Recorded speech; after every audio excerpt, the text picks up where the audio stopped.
চট্টগ্রামের কাপ্তাই হ্রদের পাশে ছোট্ট গ্রাম। রশিদ সাহেবের পরিবার ঢাকা থেকে ওখানে এসেছে, সাথে 3 বছরের ছোট বাচ্চাটাও। রাত 12টা বাজে, কিন্তু তাদের বাবুটা ঘুমোচ্ছে না। তার মা বিভিন্ন কিছুর ভয় দেখাচ্ছেন, কিন্তু কাজ হচ্ছে না। এক সময় রেগে গিয়ে তিনি বললেন, ঘুমিয়ে পড়ো, নয়তো জুজু আসবে। তখনই বাইরে থেকে গম্ভীর স্বরে আওয়াজ আসলো। জুজু আসছে। প্রথমবার তার স্ত্রী ততটা গুরুত্ব দিল না, জুজু এসে গেছে। কিন্তু দ্বিতীয়বার যখন আবার আওয়াজটা আসলো, রশিদ সাহেবকে ডাক দেওয়ার জন্য পেছনে ঘুরল। জুজু এসে পড়েছে। তখন রশিদ সাহেবের স্ত্রী রশিদ সাহেবকে ডাক দিল, আর ডাক দিয়ে পেছনে ঘুরতেই তিনি দেখেন তার সামনে কালো লোমস একটা প্রাণী দাঁড়িয়ে আছে।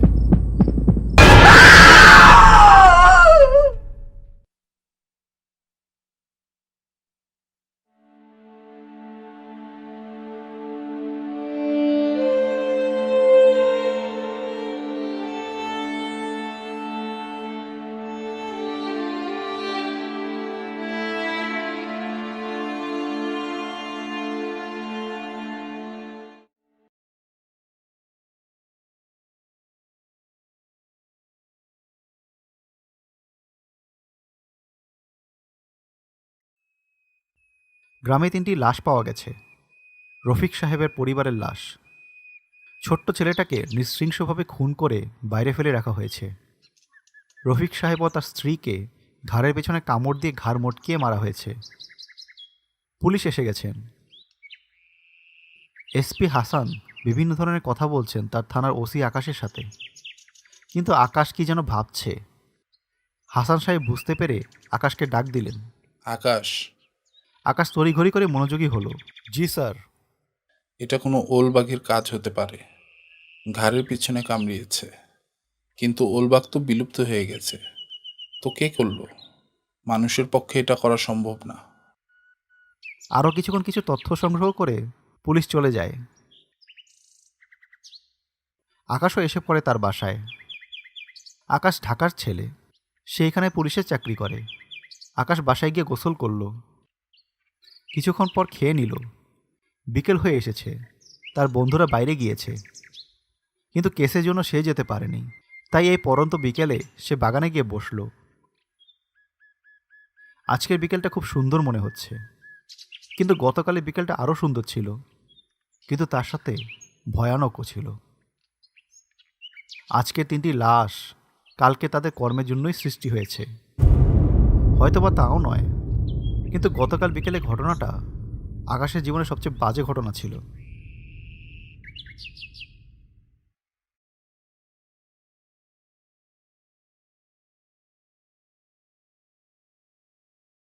দোস্ত, আজ কাপ্তাই হ্রদের নিষেধাজ্ঞা সীমানার মাঝে যে বন আছে সেখানে নিয়ে যেতে পারবি? আবির বলল। আবির প্রত্নতত্ত্ব বিভাগের ছাত্র, সাথে মেহেদি, অন্তর, মোট 4 জন বন্ধু। আবিরের কথা শুনে আকাশ কিছুটা অবাক হলো। আকাশ জিজ্ঞাসা করল, কেন? আর ওখানে যাওয়াটা তো অনেকটা মৃত্যুর সাথে আলিঙ্গন করা। কে বলল? তুই কি কখনো ওই জায়গায় গিয়ে কাউকে মরতে শুনেছিস? না, তেমন কখনো শুনিনি। তো চল যাই। তখন মেহেদি বলল। ভাই তোরা যা, আমার খুব ক্লান্ত লাগছে, আমি বাসায় যাই। মেহেদির সাথে অন্তরও বলল। আমিও মেহেদির সাথে গেলাম। তোরা যা, আমি আর আকাশ যাব। তখন মেহেদি আর অন্তর চলে যায়। আকাশ জানে আবির খুবই জিদ্দি, তাই তাকে নিয়ে যেতেই হবে। তারা একটা বোট নিয়ে সেদিকে রওনা হলো। সেই অভিশপ্ত লেকের এক কোনায় কিছুক্ষণ গেলেই আসবে সেই বন। আর মাত্র কিছু সময় তারা পৌঁছে যাবে আকাশে জানা সবচেয়ে ভয়ানক স্থান। কিন্তু তা হলো না। প্রায় তারা পৌঁছে গেছে, তখনই কিছু একটা নিচ থেকে ঠেলে বোট উল্টিয়ে দিল। তারা দুজনেই বোট থেকে নিচে পড়ে গেল। আকাশ বোটে নিচে পড়ল, আর আবির লাফ দেওয়ার বাইরে গিয়ে পড়ল। আকাশ বোটের নিচ থেকে বেরোতে চাইছে, তখনই সে অনুভব করলো তার হাতে কিছু একটা ঠেকছে। জিনিসটা বইয়ের মতো, কিন্তু আকাশের মনোযোগ ছিল উপরে ওঠায়। কিন্তু তার মনে হলো কিছু একটা তাকে নিচের দিকে টানছিল। কিছুক্ষণের মধ্যেই সে অনুভব করলো ওই জিনিসটা আবার তার হাতে। সে এবার ওটা নিয়েই উপরে উঠে আসলো। উপরে উঠে সে অবাক হলো। উপরে সব ঠিকঠাক, যেন কিছুই ঘটেনি। আকাশ ও আবি দুজনেই অবাক হলো। তারা বোটে উঠে আবার পাড়ের দিকে রওনা হবে, তখনই তারা দূরের ওই পাড়ে এলিয়েনের মতো দেখতে কালো লোমস একটা প্রাণী দেখতে পেল, যেটা জুজু নামে পরিচিত।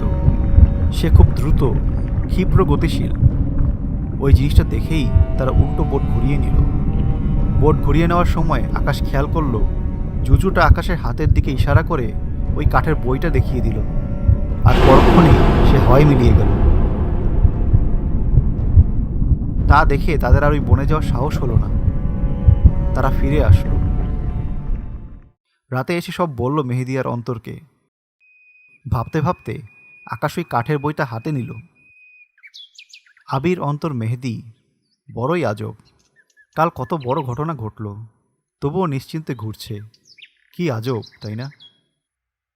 এইসব ভাবতে ভাবতে সে বইটা খোলার চেষ্টা করলো, কিন্তু খুলল না।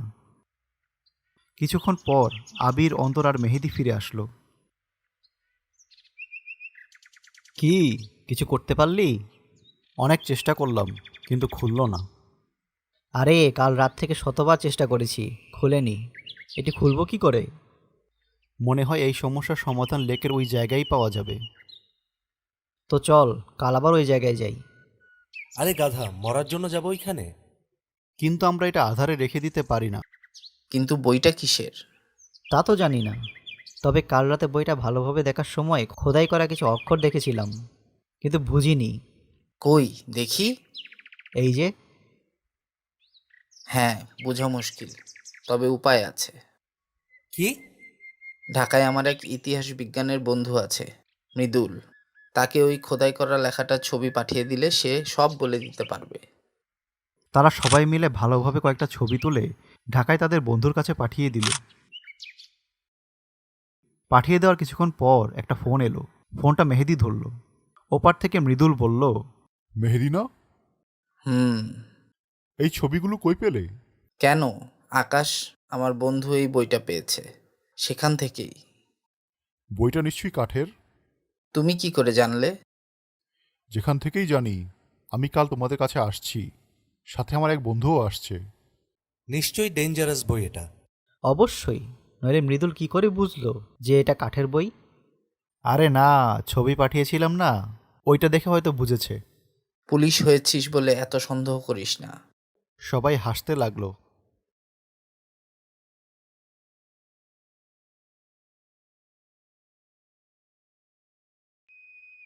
আজ আকাশের ডিউটি নেই, সে ছুটিতে।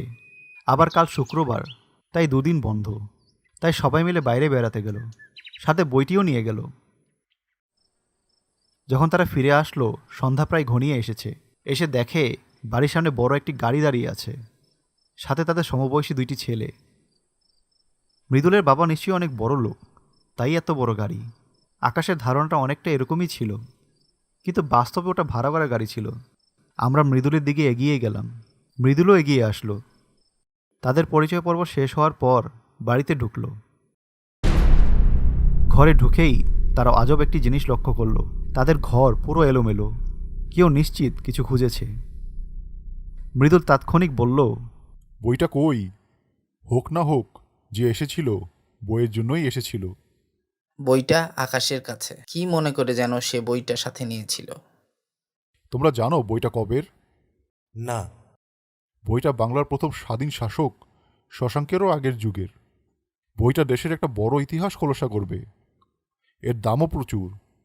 কোথা থেকে পেয়েছো এটা? লেকে নিষিদ্ধ এলাকায়। এটা খোলার জন্য চাবি লাগবে। চাবি কই? ওইটাই তো নাই ভাই। তুমিই বলো, বইটা কিসের? এই ভাষাটা আমিও বুঝি না, তবে দিগন্ত বুঝে। হ্যাঁ পারবো, কিন্তু আমাকে এক রাত সময় দিতে হবে। ওকে, টেক ইওর টাইম। তবে আমাদের এখন এই চাবিটা দরকার। আমি তো আগেই বলেছিলাম চল যাই চাবিটা নিয়ে আসি। সবাই বলল না, আনলে তো কাজ অনেকটা এগিয়ে যেত। তা ঠিক ছিল, এনে রাখলে কাজ এগোতো। এবার চলো ওই স্থান থেকে চাবিটা নিয়ে আসি। চল সবাই। সকলে মিলে রওনা দিল ওই লেকের নিষিদ্ধ স্থানের দিকে। আস্তে আস্তে বোটটি বই পাওয়ার স্থানে পৌঁছলো। পৌঁছাতেই মৃদুল সবাইকে অবাক করে দিয়ে পানিতে ঝাঁপ দিল। কিছুক্ষণ পর সে ভেসে উঠল, হাতে দড়ি জাতীয় একটা জিনিস। সবাই তাকে টেনে তুলল। উঠেই সে দড়ি ধরে সবাইকে টানতে বলল। সবাই টানা শুরু করল। কিছুক্ষণের মধ্যেই একটা বাক্স জাতীয় কিছু ভেসে উঠল। ভালোভাবে লক্ষ্য করতেই তারা দেখতে পেল ওটা কফিন। সবাই তাড়াতাড়ি কফিনটাকে উপরে তুলল। কফিনের উপর একটা চাবি জাতীয় কিছু, যা একটা গর্তে ঢুকে আছে। সবাই তা নিয়ে আকাশে বাসায় আসলো। সকলে ধরে ধরে কফিনটা বাড়ির ভেতরে নিয়ে এলো, এনে বাথরুমে নিয়ে ভালোভাবে ধুলো। তারা এতক্ষণ লক্ষ্য করেনি বইয়ের উপর যে অক্ষর খোদাই করা ছিল, কফিনটার উপরেও তাই। দিগন্ত তখন অন্য ঘর থেকে দৌড়ে গিয়ে তার ভাষাতত্ত্বের বইটা নিয়ে আসে। এসে কিছুক্ষণ ঘেটে সে বলে, এই দুটোর উপর যে লেখাটা আছে তা হলো হাবিল জুজু, কিন্তু এটা কি কোনো নাম না কি তারা ধরতে পারল না। এরপর মৃদুল এসে ওই চাবিটা ধরে টান দিল, কিন্তু চাবিটা খুলল না। এরপর সে একটা মোচড় দিয়ে টান মারল, চাবিটা হাতে চলে আসলো। সাথে সাথে কফিনের মুখটাও খুলে গেল। তারা সবাই ভেতরে কি আছে তা দেখার জন্য ঝুঁকে পড়ল। দেখল এক মমি ভেতরে পড়ে আছে, একটা অক্ষত মমি। তারপর দিগন্ত চাবিটা নিয়ে ওই বইয়ে লাগিয়ে বইটা খুলল। প্রথম কয়েক পৃষ্ঠা কি আজব যেন লেখা আছে, পড়া দুঃসাধ্য। তাই কয়েক পৃষ্ঠা না পড়ে যেটুকু পড়া যায় সেখান থেকে পড়বে বলে রেখে দেয়। তারপর তার ভাষাতত্ত্বের বইটা নিয়ে সে রুমে চলে যায়। কিছুক্ষণ পর সে ফিরে এলো। এসে দেখল এক মহাকাণ্ড। আকাশ আর মৃদুল ঝগড়া করছে। কারণটা হলো তারা মমির কি করবে।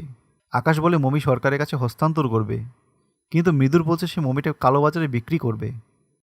আকাশ বলল, আরে সরকারের কাছে হস্তান্তর করলে নাম যশ সম্মান সবই পাওয়া যাবে, কালোবাজারে বিক্রি করলে শুধু টাকা পাওয়া যাবে, আর কিছুই না।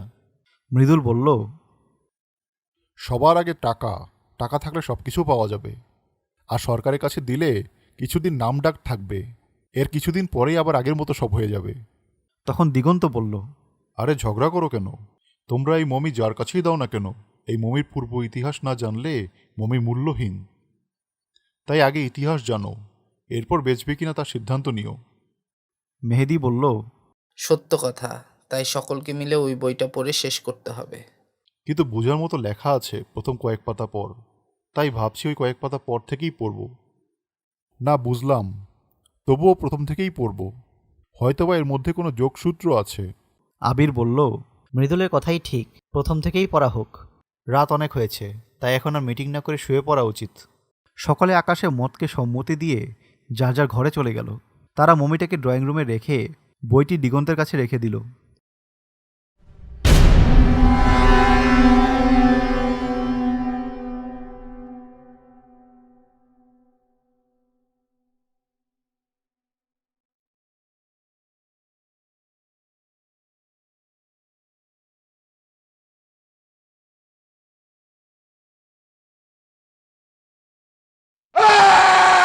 রাত 2টোয় অন্তরের চিৎকারে সকলে ঘুম ভাঙে। সবাই ড্রয়িং রুমে গিয়ে দেখে অন্তর দাঁড়িয়ে রয়েছে এবং ভয়ে কাঁপছে। সকলে অন্তরের চিৎকারের কারণ জানতে চাইল। সে বলে মমির পাশে সে কিছু একটা চারপাই প্রাণী দেখেছে। মৃদুল বলে, ও কিছু না, হয়তো চোর। তখনই আকাশ গতকালের পত্রিকা এনে একটা পেজ মৃদুলকে পড়তে বলল। মৃদুল পড়ে থ হয়ে রইল। তারপর আকাশ বলল, এই চট্টগ্রামের মানুষ এক ধরনের শয়তানের কথা, মানে ওটা নাকি কোনো এক স্থানে বন্দী হয়েছিল।